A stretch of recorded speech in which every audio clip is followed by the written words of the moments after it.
اکثر افراد اچار کے استعمال سے نزلہ، زکام، کھانسی اور گلے کی خرابی کی شکایت کرتے نظر آتے ہیں، لیکن طبی اعتبار سے اگر اچار کا مناسب مقدار میں استعمال کیا جائے تو یہ نقصان کی بجائے صحت کے لیے انتہائی فائدہ مند ثابت ہوتا ہے۔ لیکن اگر آپ ہائی بلڈ پریشر کے مریض ہیں یا نمک کے حوالے سے حساس ہیں تو آپ کو اچار کھانے سے گریز کرنا چاہیے۔ کچھ لوگوں کے منہ سے سانس کی بدبو آتی ہے جس سے انہیں شرمندگی کا سامنا کرنا پڑتا ہے۔ دراصل منہ میں بیکٹیریا کی مقدار بڑھنا اس کا باعث ہے، اور اچار اور اس کا عرق ان بیکٹیریا سے نجات میں مددگار ثابت ہوتے ہیں۔ اچار میں موجود سرکہ جراثیم کش ہوتا ہے جو کہ منہ کی صفائی کے ساتھ ساتھ سانس کی بدبو بھی ختم کرتا ہے۔ اچار کے عرق کے چند قطرے پینا اور اس سے کلی کرنا سانس کو مہکانے کے لیے کافی ہے۔ اچار کا عرق نمک سے بھرپور ہوتا ہے اور یہ جسم کے لیے سیال یا پانی کو برقرار رکھنے میں مددگار ثابت ہوتا ہے۔ یہ اس صورت میں بہت فائدہ مند ہے جب آپ 1 گھنٹہ یا اس سے زیادہ وقت تک کے لیے ورزش یا کوئی جسمانی مشقت کرتے ہیں۔ حالیہ برسوں کے دوران معدے سے متعلق امراض میں تیزی سے اضافہ ہوا ہے۔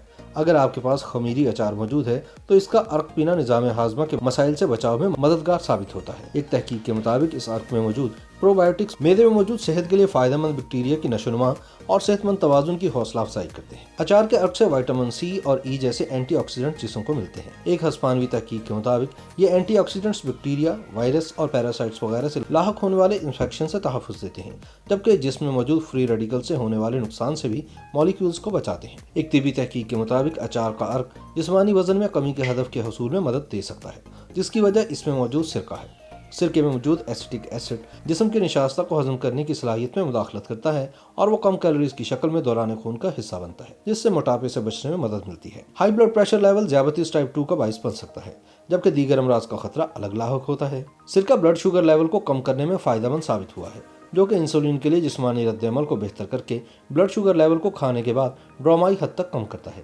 ایک تحقیق کے مطابق کھانے سے پہلے کچھ مقدار میں سرکہ پینا بلڈ شوگر لیول کو ذیابیطس ٹائپ 2 کے شکار افراد میں کھانے کے بعد مستحکم رکھتا ہے۔ ایک تحقیق میں یہ بات سامنے آئی ہے کہ اچار کا اجوائن مسالہ نہ صرف بدہضمی، پیٹ میں درد، گیس اور ہاضمے کے دیگر مسائل میں کمی لاتا ہے، بلکہ خون میں چربی کی مقدار کو بھی کم کرتا ہے۔ ویسے تو اس حوالے سے سائنسی شواہد موجود نہیں، مگر متعدد افراد کا دعویٰ ہے کہ تھوڑی سی مقدار میں اچار کا عرق پینا ہچکیوں سے نجات دلانے کا اچھا علاج ہے۔ ہچکیاں آ رہی ہوں تو آدھا چائے کا چمچ ہر چند سیکنڈ بعد اس وقت تک پینا جاری رکھیں جب تک ہچکیاں تھم نہیں جاتی۔ اچار کے جوس میں موجود سوڈیم اور پوٹیشیم جسمانی ہائیڈریشن سے مقابلہ کرنے میں مدد دیتے ہیں۔ سوڈیم اور پوٹیشیم جسم کو وہ الیکٹرولائٹ فراہم کرتے ہیں جو پسینے کے ذریعے خارج ہو جاتے ہیں۔ ویسے تو پانی بھی ڈی ہائیڈریشن دور کرنے کے لیے مؤثر ہے، مگر اچار کا جوس زیادہ تیز ریکوری میں مدد دیتا ہے۔ سننے میں تو عجیب لگے گا کہ گلے کے درد کا علاج کسی ترش چیز سے کیا جائے، مگر اچار کا جوس ممکنہ طور پر گلے کے مسلز کو سکون پہنچا سکتا ہے، جس سے تکلیف سے نجات میں مدد ملتی ہے۔ YouTube پر گوگلی ٹی وی دیکھنے کے لیے youtube.com کی سرچ بار میں گوگلی ٹی وی ٹائپ کریں۔ گوگلی ٹی وی کے پیج پر سرخ رنگ کے سبسکرپشن والے بٹن پر کلک کرنا نہ بھولیے۔